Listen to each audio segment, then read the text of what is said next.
السلام علیکم ورحمۃ اللہ وبرکاتہ۔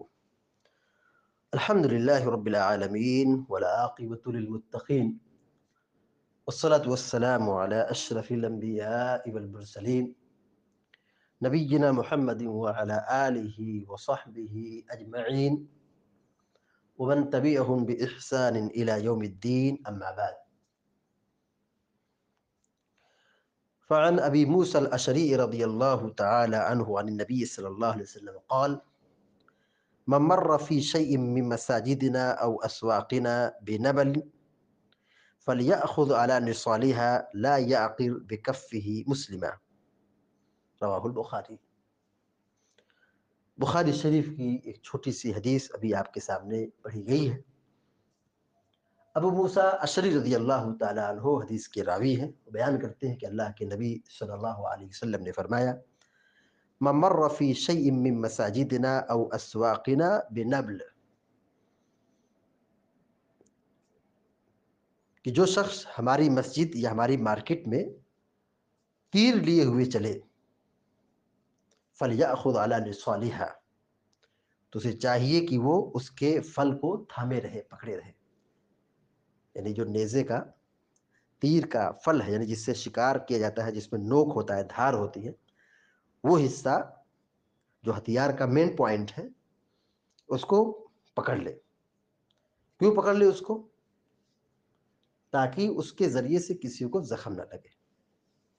لا یعقر بکفہ مسلما، تاکہ وہ اپنے ہاتھوں سے کسی مسلمان کو تکلیف نہ پہنچائے، زخمی نہ کرے۔ جب وہ نیزے کا پھل والا حصہ جس میں دھار ہے، جس میں نوک ہے، جس سے اٹیک کیا جاتا ہے، مارا جاتا ہے، جب وہ پکڑ لے گا اور وہ حصہ اپنی طرف ہوگا تو چل رہا ہے، مارکیٹ ہے، بھیڑ ہے، مسجد ہے، لوگ موجود ہیں، تو کسی کو ٹھوکر نہیں لگے گی، یعنی اس دھار سے کسی کو زخم نہیں لگے گا۔ لیکن اگر وہ بیک سائڈ سے پکڑ کے چلے، یعنی اوپر والا جو پھل ہے وہ اوپر رہے، سامنے رہے، اور پیچھے پکڑ لے، وہ چل رہا ہے، بھیڑ آ گئی، تو چلتے چلتے ہو سکتا ہے کسی کو ٹھوکر لگ سکتی ہے، کسی کو زخم لگ سکتا ہے، کسی کو تکلیف پہنچ سکتی ہے، جبکہ تکلیف پہنچانا یہ جائز نہیں ہے۔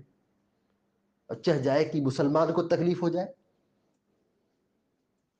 اپنی ذات سے کسی جانور کو، کسی مخلوق کو ٹھیس نہیں پہنچا سکتے، کسی جانور کو بھی نہیں تکلیف پہنچا سکتے بلا وجہ، انسان کو بھی نہیں پہنچا سکتے، کسی بھی شخص کو نہیں پہنچا سکتے۔ لیکن اگر تکلیف مسلمان کو پہنچ جائے، مسلم مارکیٹ ہے، مسجد میں مسلمان آتے ہیں، بھیڑ ہے مسلمانوں کی، اس میں کسی مسلمان کو، کسی نمازی کو، توحید والے بھائی کو زخم لگ جائے، بہت تکلیف کی بات ہے، بہت دکھ کی بات ہے، بہت بڑا ظلم ہے، بہت بڑا گناہ ہے یہ۔ پیارے نبی صلی اللہ علیہ وسلم رحمت بن کر آئے تھے، رحمت والا دین لے کر آئے تھے، آپ کی پوری تعلیمات رحمت پر منحصر تھی۔ یہ کتنی اہم بات ہے۔ آپ صلی اللہ علیہ وسلم نصیحت کر رہے ہیں، جہاں ماحول ہے کہ لوگ اپنے ہتھیار سے مارکیٹ میں گھومتے ہیں، مسجدوں میں آتے ہیں، وہاں کا کلچر ایسا ہے کہ وہ ہتھیار لے کے چلتے ہیں۔ پیارے نبی صلی اللہ علیہ وسلم نصیحت کر رہے ہیں کہ جب ہتھیار لے کے چلو، ہاتھ میں تیر ہو، نیزہ ہو، بھالا ہو، ہتھیار والا کوئی سامان ہو، تو جب چلو تو دھار ہے، جو نوک ہے، جو پھل ہے، وہ پیچھے ہونا چاہیے، آگے سامنے کی طرف نہیں ہونا چاہیے کہ چلتے چلتے کسی کو ٹھوک دے، چلتے چلتے کسی کو لگ جائے، زخم آ جائے، کیونکہ وہ بہت ہی سنگین معاملہ ہوگا کہ آدمی جا رہا ہے مسجد میں نماز پڑھنے کے لیے اور ہتھیار لے کے جا رہا ہے، اور پھر کسی نمازی کو ٹچ کر دیا اور اس کو زخم آ گیا، خون نکل آ گیا۔ ناحق کسی بھی مسلمان کا خون بہانا، تکلیف دینا، اذیت پہنچانا، نقصان پہنچانا بہت بڑا گناہ ہے۔ کوشش یہ ہو، فکر یہ ہو کہ ہم اپنی ذات سے کسی کو نقصان نہ پہنچائیں، کسی بھی مسلمان کا برا نہ چاہیں، کوشش یہ ہو کہ ہم فائدہ پہنچائیں، بھلائی کریں۔ لیکن اگر یہ نہ ہو سکے، ہم فائدہ نہیں پہنچا رہے ہیں، بھلائی نہیں کر رہے ہیں، اچھا سلوک نہیں کر پا رہے ہیں، تو کم از کم اپنی ذات کو نقصان دہ نہیں بنانا چاہیے. ہمارے ہاتھ سے کسی کو تکلیف نہ پہنچے، ہماری زبان سے کسی کو تکلیف نہ پہنچے، ہمارے ہتھیار سے کسی کو تکلیف نہ پہنچے. یہ ہے اسلام، یہ ہے مسلمانوں کی تعلیم.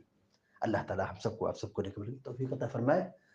امین رب العالمین. اقول قولی هذا واستغفر الله لي ولكم ولسائر المسلمين فاستغفروه انه هو الغفور الرحيم. وصلى الله على نبينا محمد وسلم تسليما كثيرا. والسلام عليكم ورحمه الله وبركاته.